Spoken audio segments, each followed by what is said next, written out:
श्रीमान सुख जी कहते हैं, परीक्षित, हेमंते प्रथमे मासी नंद ब्रज कुमारिका चेरुर्हविष्यं भुंजाना कात्यायन्यर्चन व्रतम।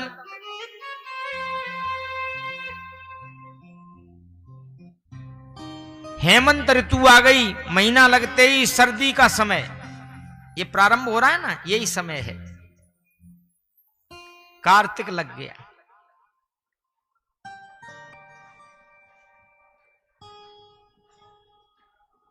नंद ब्रज कुमार का जितनी भी कन्याएं हैं, सारी की सारी कुमारी कन्याएं, इन्होंने कहा हम तो व्रत रहेंगे, पूरे महीना व्रत रहेंगे। और वहीं कात्यायनी मैया हैं, बोले उनकी पूजा करेंगे। यमुना जी में सुबह जल्दी ही चली जाती हैं, जाकर के नदी में स्नान करती हैं। स्नान करके आने के बाद कात्यायनी देवी की पूजा करती हैं। जो भी कुछ है वो सब चढ़ाती हैं। एक ही प्रार्थना करती हैं, कात्यायनी महामाये महायोगिन्यधीश्वरी नंद गोप सुतम देवी पतिम में कुरुते नमः। हे कात्यायनी, महायोगियों की अधीश्वरी, हम आपसे एक ही वरदान चाहते हैं, नंद यशोदा का जो पुत्र है कन्हैया, वो हमारा पति हो जाए, वो हमें पति रूप में मिले, ऐसे जप करती हैं। एवं मासम व्रतम चेरु कुमार्या कृष्ण चेतसा, 1 महीने तक का व्रत है ये। भद्रकाली की उपासना करती हैं, लेकिन उपासना करते हुए जल में स्नान जो करती हैं, निर्वस्त्र होकर के स्नान करती हैं, वस्त्र किनारे पे रख देती हैं।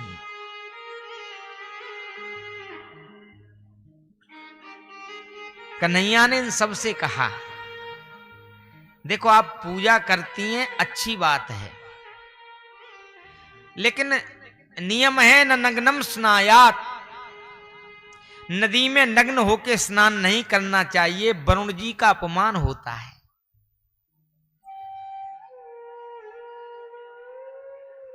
ऐसा मत करो। और चलो स्नान कर रही हो, वरुण जी की बात को भी छोड़ दो, सारे के सारे वस्त्र आप किनारे पर रख देती हैं, कोई दुष्ट आ जाए वस्त्रों को ले जाए, फिर उसमें से कैसे निकलोगी? लेकिन काऊ ने इनकी बात पे भरोसा नहीं करो, मानो नहीं, ठीक है तू अपना काम कर।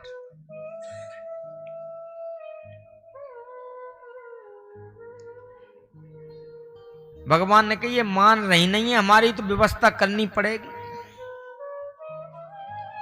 और एक दिन प्रभु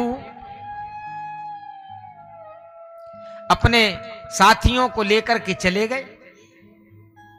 रात्रि में जल्दी जग करके ये भी पहुंच गए, वस्त्र निकाल करके किनारे पे रखे और वस्त्रों को लेकर के कदम्ब पे चढ़ गए। स्नान कर रही हैं।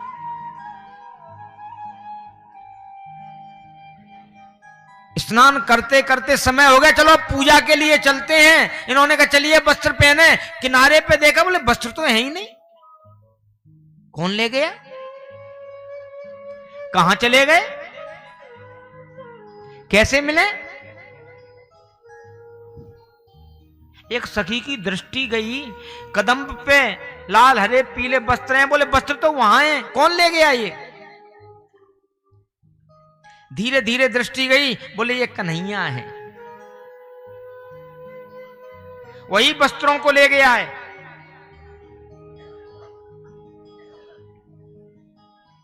उन्होंने वहीं से कहा, देखो हमारे वस्त्र हमें दे दो। ये ठीक नहीं, कहां ले गए, कहां चले गए, चर्चा की। भगवान ने कहा मैं तो कुछ लेके ही नहीं आया। ये क्या है? बोले ये तो यहाँ के फूल हैं, लाल हरे पीले हो गए, मुझे नहीं पता। लेकिन इन्होंने कहा ऐसे ये मानेगा नहीं। श्याम सुंदर ते दास्य करवाम तबोदितम देहि बासांसि धर्म ज्ञानोचेद राज्ञे ब्रुवामहे।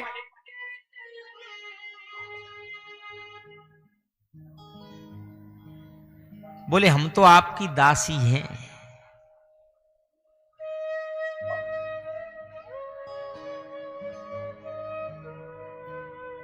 करवाम तबोदितम, हाथ जोड़ के आपसे प्रार्थना करती हैं हमारे वस्त्र दे दो, नहीं तो जाकर के राजा से कह देंगे।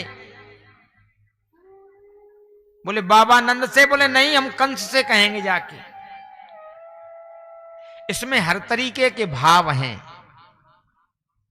स्वभाव हैं, शुद्ध स्वभावा, श्याम सुंदर। अरे हम तो आपकी दासी, हमारे कपड़े दे दो, ठीक बात नहीं।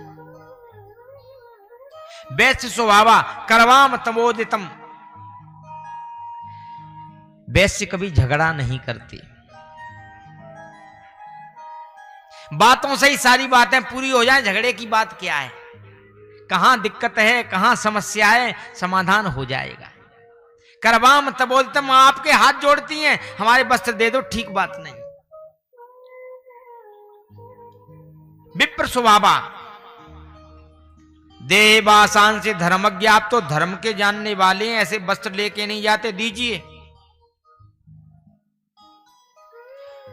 क्षत्रिय स्वभावा, बोले नहीं दोगे? नोचेद राज्ञे ब्रुवामहे, हम महाराज कंस से कह देंगे, दंड मिलेगा। भगवान ने कहा कह दो जाके। बोले हमारी दासी हो तो यहां आकर के अपने वस्त्र ले जाओ, हम कोई मने कर रहे हैं? इन्होंने कहा अब तो चलना ही पड़ेगा। तुरंत ही सब निकल करके आ रही हैं। भगवान ने कहा हाथ जोड़ के प्रणाम करो, नदी में कभी नग्न होके स्नान नहीं करना चाहिए, गलत बात है।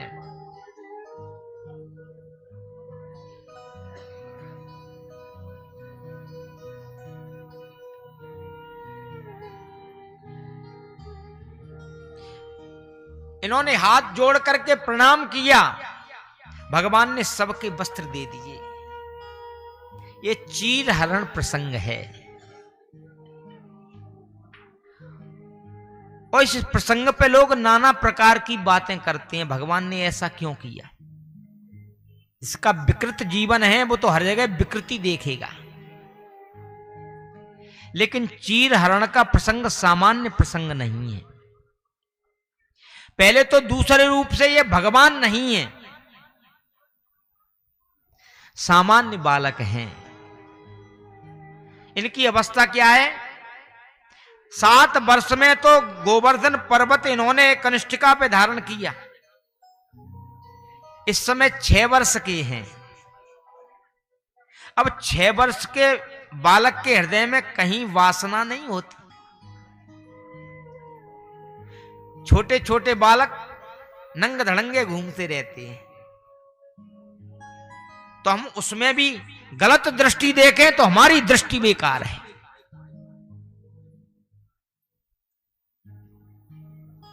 कहां कैसे गए, क्या किया, कहीं कोई बात नहीं।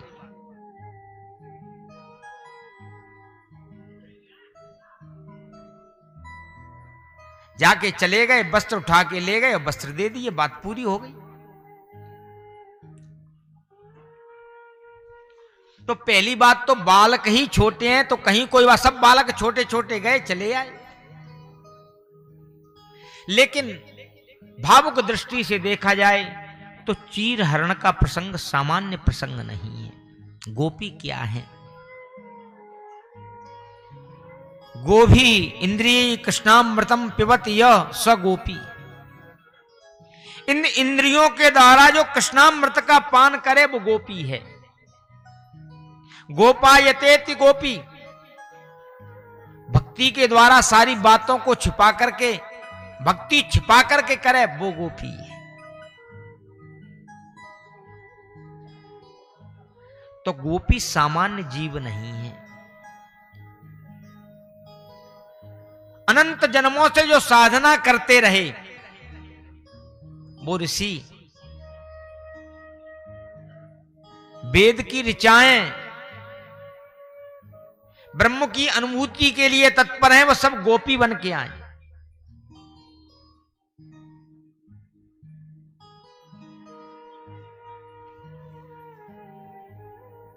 अब भगवान को प्राप्त करना है, क्योंकि कात्यायनी की अर्चना करते हुए, पूजन करते हुए इनके मन में यही तो भाव है, हमें प्रभु मिल जाएं, हमें भगवान मिल जाएं। नंद गोप सुतम देवी पतिम में कुरुते नमः। उनकी प्राप्ति हमें हो जाए और कुछ नहीं।